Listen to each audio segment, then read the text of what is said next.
Now, before we get into the product side, we'd like to remind you, please like, share, subscribe. Your support is appreciated.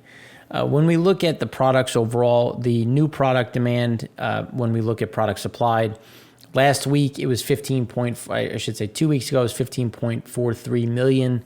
This week it came in 14.28 million. So you can see that there was over a million barrel a day swing in terms of where that demand is. But the average, and this is why we always look at that 4-week rolling average, where is it sitting, is at 15.024. And that's where, when we look at where things are sitting, that's, again, it's always important to figure out where are we. You saw that big increase, and then you saw that big walk back. And realistically, we're going to sit back within this, let's call it 14.9 to 15.1. And we're going to see some of that stabilization. But when you look at the previous years, you typically start to see an increase, and then you hang out at that high level that remains through the end of August, and then you see that drop down as we head into Memorial Day weekend, and then you kind of flatline as you go into the end of the year. This is why what we keep saying is that we're gonna stop going up, and instead of going to some of that new level, we're just gonna hang out at this level. Because when you look at jet fuel, we're kind of holding this line. When you look at gasoline, something very similar in terms of where some of the movements are, and it really comes down to what is happening with gasoline, what is happening with prices, how are people being impacted based on those prices. And then that's where we think some of that cap is, because a lot of individuals like to talk about gasoline being inelastic. Well, it is inelastic to a point. And then, and based on the data that we've looked at, some of the adjustments that we've seen, we've hit that level, and we've really kind of seen this slow down in general. And that's just when you look so far. I've had a lot of individuals ask me, "Hey, Mark, when are gasoline prices going back down? Are they going to be stuck here? Why are they up here?" And then the question is, should we blame Biden? Should we blame Trump? Should we blame OPEC? It's like, well, there's a lot of things that come into that, and it's really not a political question. It may become over time when we look at, where are we getting some of the heavier crude without Keystone, without some of the pipelines. But as of right now, we do have an increase in demand. We do have an increase in just where prices are. Now, right or wrong, it's really irregardless, because where futures are is where they're going to start pricing things off of. Because remember, gasoline prices off the last incremental barrel in, which is always going to be Brent or a floating barrel. So even at this point, Brent is at 74.55, and that's just where we sit at the moment. So again, we don't see that changing really anytime in the next week or two. Not to say that you're going to see an adjustment. And then remember, we are in summer, and summer gasoline is more expensive because it's harder to make, only because it has different levels or restrictions when you look at RVOs and reed vapor pressures in terms of RVPs. So again, there's just some adjustments that makes it more expensive. So again, that's where we're going to see and stay at these levels at this point in time. So now when we look at distillate had a build of 3.66 million. Again, there's really nothing that's surprising. It's still about 5.4 below the 5-year average. Again, that 5-year average is skewed based on where we were from 2020. But you can see that the builds remain, PADD 3 is up 4.7 million over the 5-year. It's just when you look at the 29-year average, you can see that we typically build. Like, there's really nothing surprising here. The pace of builds have accelerated a bit over that 29-year average. But then when you look at the 5-year average, they're really kind of in line. So there's not too much to get excited about. This isn't really bearish or bullish. It's really just seasonally normal. So, the one of the things that it does point to is an acceleration in gasoline production, because remember when we broke down the different levels of the stack, how oil is cracked. If you want to increase and see some of those increases on the gasoline side, on the octane side, you have to get a little bit heavier, which is why we've been talking about those imports. The refiners, especially in PADD 3, operate at 33 to 34 API. The U.S. produces crude that average about 42, to about 48, so which is why we have to import that heavy. So when we look at imports normalized a bit. Still, that just based on what we're seeing, there's more distillate coming into the Atlantic Basin, but just based on pricing right now, most of that will end up in Europe, where previously a lot of this product was coming in. Europe essentially said, look, we don't need it, and then it was resold into a better market, which happened to be the US. That has since abated, so we're not going to see imports really increase all that much. Here's that drop. You can see that on the 5-year average, it accelerated it, but even though seasonally adjusted, it's at a new low. It's barely. You can see that we've been here before. It all comes down to where does July 4th fall on this chart, and you can see kind of it was a little bit earlier in terms of where it fell previously. So there's really nothing exciting to say. Then you see that there's a big spike. We think that spike just gets us back to the 5-year average, so really nothing to say one way or the other. And then when we look at just generally where our yields, so we had utilization rates down 0.4%. We had gasoline yield that was down about 2%, and distillate yield that was down about 0.2%. Again, there's a certain amount of rounding error in that in terms of what was targeted. Was there an increase in some other regions? And when we look at some of the other areas, you can see that there, jet production increased a bit. So again, it's just kind of, shifting into different levels. There was a little bit of an increase in octane focus when we look at alky reform rate. So again, it's just a movement of where those yields really sit. So then when we look at the internet truck stop, as we were saying, it was going to come down a little bit to that bottom, that low right there, which is actually pretty close to where we were on Labor Day. So really nothing crazy to say in terms of where we sit at this point in time. Now we think that we're going to start going back up, but again, not to these highs of 250, just because we do have more rail activity. We have a little bit more of a normalcy in terms of trying to get things into the system. So here, we're just going to work between that, let's call it 195 and 150. But really, the next move is going to be up when we look at just what is available in the market. Rail traffic, again, there's a lot of things that happen during the holiday season. So again, this is just some of that normalcy. Grains had a little bit of a slowdown. That'll pick back up. Forest products, farm products. Again, there's really not much to say. We're going to continue to remain elevated.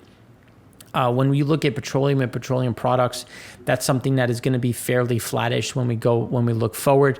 The question is going to be what's going to happen with proppant. We actually think proppant's going to see a little bit of an increase just based on where some of these movements are.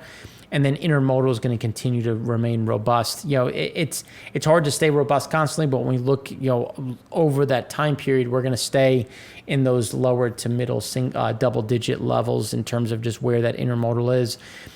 We do have CAS index data that we'll talk about in the Econ show.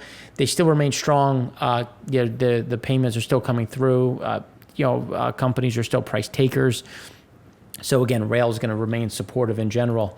And the reason why is when we look at what is coming through our ports, just looking at the Port of Los Angeles, you can see previous week, previous year, we're up and out. There's still a lot of capacity, a lot of congestion, which again is going to keep us elevated coming into getting these containers into the market in general. When we look at what is happening on the temperature side, you can see some massive heat that remains across almost half the country. It's going to remain. Unfortunately, there are some big wildfires that are happening along the West Coast. This is going to keep things very dry. It's going to be promote more some of this spread, which is unfortunate. But again, it's just looking at where some of that demand is. We continue to see California asking for people to restrict some electrical use just because there's such a heat wave that is pulling down a lot of this capacity. Now, the question is going to be, does it impact some grains? Does it impact some yield? And that's something that we're going to touch on in more detail in the Econ show. So now when we shift to gasoline had a build of a little over 1 million, essentially right in line with the 5-year average, only 1 million off the 5-year average. And think about how high that is just given where we were in 2020. So we're still very elevated. And when you look at some of this, what we've been saying really is that gasoline's just storage is going to go sideways, because even though we're going to get an increase in demand, we're also getting an increase in yield. Refiners are trying to make some sort of money. So again, that's keeping things a little elevated, and we're just not seeing that turnover. And you can see that just based on, as we go from this point forward, we should see an acceleration of draws. We will see more draws. I am not saying we won't.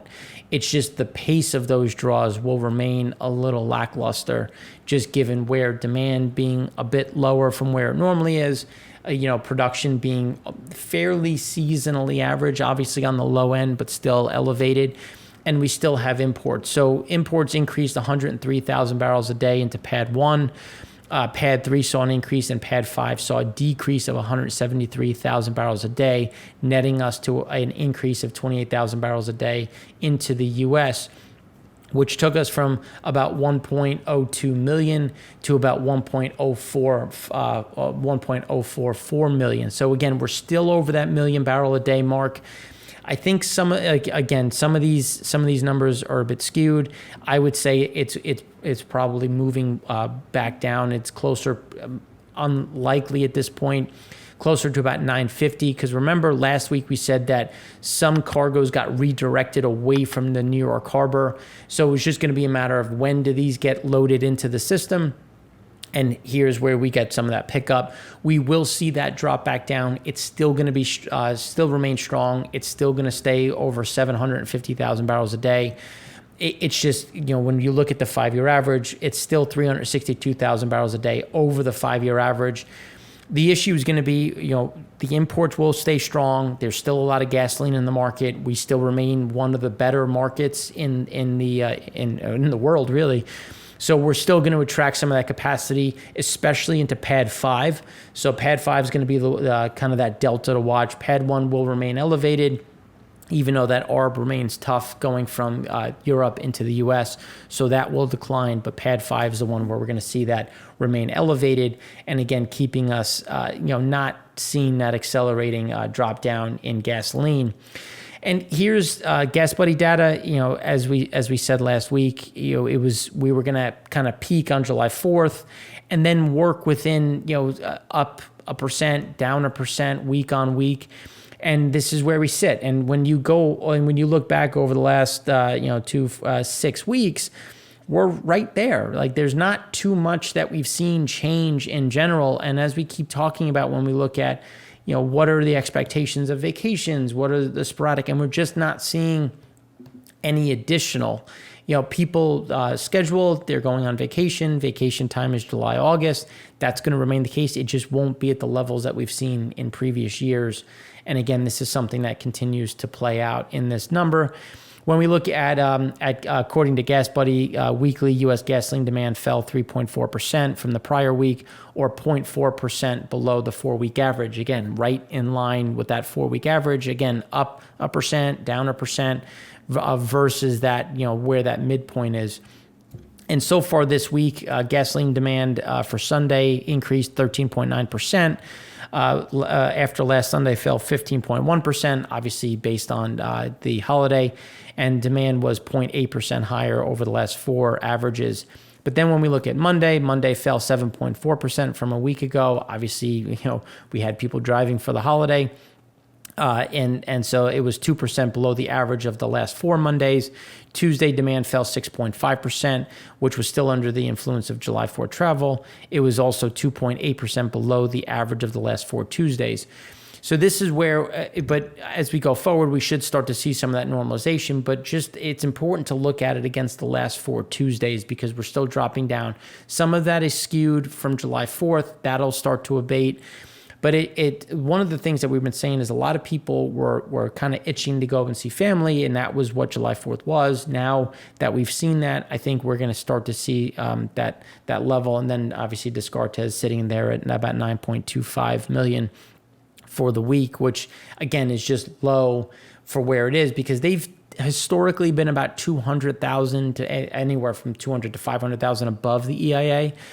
And not to say that the EIA is going to come in at 9, because that is also too low. And I think we're just starting to see some normalcy, and we'll again see something closer to that 9.2 million barrels a day of demand as we go through this week and into next. And just kind of staying within this this tight level going forward. And one of the big reasons being is we're sitting here at $3.13 on our way to $3.15. And then when we look at diesel's on its way to $3.35, continuing to see this grind higher. And one of the things that, again, this is May, so just keep that, because obviously the Department of Transportation is a little slow, just because there's a lot of data to collect. So May 2018, the total miles driven was 269 billion. May 2019, it was about 271 billion. And May 2021 was about 260 billion. So we're still about 10 billion off of normal. And that's where that gap will close.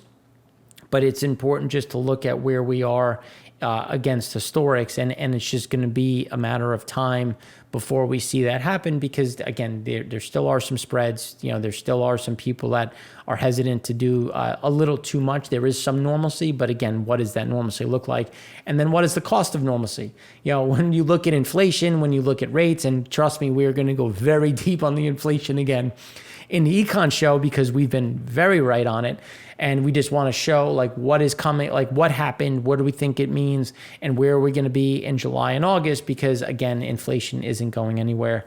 And as we remain here, it's ever less and less transitory, especially because we're not getting these blow off top numbers.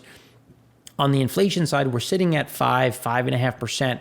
We're not getting this big 7.5 that's pricing in rent and all these increases. Instead, we're just remaining at this nice little panic number, which is what I talked about on Twitter, and I'll go into more depth on the Econ show. Then when we look at blending components, you can see that we're still well above the highs, below 2020, but still taking out 2020, still seasonally adjusted, all-time high. And you can see this is a better gauge of where blending is, where that demand is. And that's why, some of the numbers that we saw coming out of the EIA supply didn't really match with what we were seeing here. Again, we're always looking at multiple data sets, because one can show something really great, one can show something really bearish, and it's maybe neither. It's something in between. And that's why we're always looking for that validation. So again, still remaining elevated as we look at the blending component as we go into the end of July. Then when we look over the last 15 years, you can see that we're right back to the 15-year average. Again, it's just we don't see much changing here. We just think it's going to be and hold that line for the most part. And then when we look at the last 5 years, just kind of taking into account where things are, you can see that there's typically that spike. So you get that spike. When you look at 2018, the spike came a little bit earlier. Again, it's where does it fall on the chart? So you have that spike. We're now back to where we were on the low point on 2019. Typically, you get then you get that spike up. That's why we always look at the rolling average to look at where is that total demand. And here's where we continue to say that we're going to sit much closer to about 9.2, 9.3 million, which will be below though normal, but again, still holding tight. And it's not like we're falling back to 2020 levels, but again, we're just not surging back above because everyone likes to talk about, that pent up demand. So when we look at propane, even though we had a build of 1.59 million, again, the pace of the build remains very slow, continuing to support pricing, which when we look at pricing remains at about $1.10. Very strong. Again, it's going to support activity coming into the frac spreads, but this is going to be something to watch because, again, this is going to be supportive. And even with those price increases, we do still see demand remaining elevated into the international markets. So when we look at just where that travel was, this is now picking up. Obviously July 4th. So this is the rolling 7-day average. So we picked this up through July 9th, which is where you can see Parks peaked. And if you look at where Parks peaked last year, again, very similar to where we were in 2020. We're not seeing all that much change. When you look at workplace, had that dip. Transit stations, again, remaining in the case. Just not a whole lot happening versus last year, which is, again, kind of gives us this confidence that we're going to sit right around this level. Obviously, more than where we were in 2020 because the distance traveled is increasing, but you can see that what people are doing at home, how people are at that residential. When you look at the residential side, you can see that has declined, still above normal, but has declined, which is a little bit of that delta that we've been talking about. And then when we look at Apple trends, again, skewed number, but just to look at where we sit, we can see that we're still right in line with where we were, again, in that 2020 level. When you look at July and you look at right now, we're really right along those lines. And even some of that is slowing down a bit. When you look at Italy, missing the top, even though people definitely celebrated the Euro victory. And when you look at Germany, again, moving kind of below some of those levels and just seeing some of that stabilization at a similar point that we were in 2020. And when we look at vaccine doses administered, you can see that there's been some strong advancements in Italy, France, and Germany, which again is very positive. China has seen a fairly big slowdown. They're trying to adjust that, incentivizing people using their communist ways or socialism ways to get people back in, whether asking for papers at different points along the supply chain on their travel, just to make sure that people are incentivized to do so. World has slowed down just a bit. You can see the U.S. has continued to slow, just given we're now reaching that critical point of the people that want it, got it. The people that are really unsure are still unsure, and the ones that are becoming from unsure to saying I'll just get it anyway is making this up. And there are people that just will never get it, and that's where we sit. So we're coming to this point of flatlining. We think this is going to continue to decline, which when you look at just the percentage of vaccinated, this is where it becomes more important. Because when you look at the U.S., that we're slowing down on the fully vaccinated at the 48% because the share of partially vaccinated continues to dwindle because there's less people getting that first shot. And as we convert over, we're going to miss that key 60, 70% that has been targeted. While when we look at some of the other areas, you can see that there's been an acceleration. Israel is going to be the one to watch. There's been some conflicting data on the effectiveness of Pfizer. Some say it's at 65% effectiveness. Others say it maintains as 95%. It's probably somewhere in the middle. It's probably somewhere along the lines of the way it's calculated of 75%. Because remember when Pfizer and Moderna were tested, it was the summer months where we had the least amount of cases, where J&J was in the fall months where we had an accelerating amount of cases. So it's just a matter of timing. But most of them will remain effective and keep you fairly safe. When we look at India, again, still remaining very slow, and that's going to be some of those pressure points. And when you look at Southeast Asia, you can see that they're essentially not even on this chart, which again is concerning for them kind of getting to the other side, as we had Delta, now we have Lambda, and it's just going to be a matter of how many variants can come up, because remember, this is a coronavirus. Coronaviruses do mutate fairly easy, as we know from the flu and the common cold. So again, this is going to be something to watch. So then when we look at jet fuel demand, as we were saying, we figured that we thought we were going to move back up to this peak. And again, just not much. It's just going to kind of go sideways. We're about 3.9 million over the 5-year average, still remaining at near all-time highs. The highest ever was actually 2020 was much lower, because remember, jet fuel wasn't being made. It was just being left in the disti cut. So you actually had a big drop in storage. That has just increased, but again, not much change. Here, again, the U.S. has been, or I should say North America or the Americas, has been fairly flat. Europe continues to come back. Rest of world has slowed down. Asia Pacific has slowed just a bit.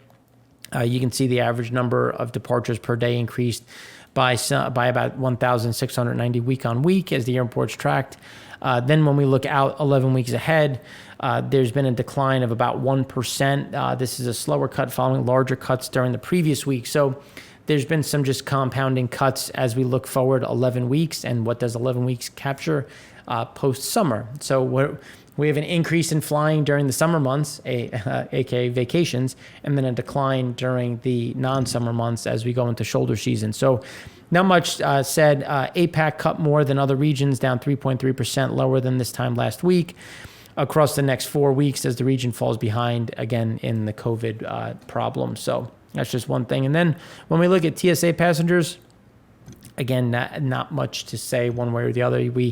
Again, the lineup between 2019 and 2020, 2019 and 2021, in terms of where July 4th falls on this chart, you can see where they both are on that extended down move. Then we're just right back up to where we are, again, below, down by about 500,000 passengers a day. That's something that we just see remaining. And you can see that it typically rolls over as we come into September. There's nothing to say that that's not going to continue to be the case here. Now, when we round it out with open table, not much to adjust. As we've been saying, weekends are going to be 5% to 10% better. Weekdays are going to be 10% to 15% worse. Here we are. So again, it's just going to be those who can, those who can't. It's going to be a struggle just because prices are going up, labor's going up, food's going up. So that'll be some overhang for people looking to get out and at the restaurant. So now that we covered the U.S. in more depth on the product side, we're going to go into more detail in the U.S. Export and the global backdrop to look at how things have changed over the last few weeks. And I shouldn't say the last few weeks, how things changed this past week and how things are going to change going forward over the next few weeks.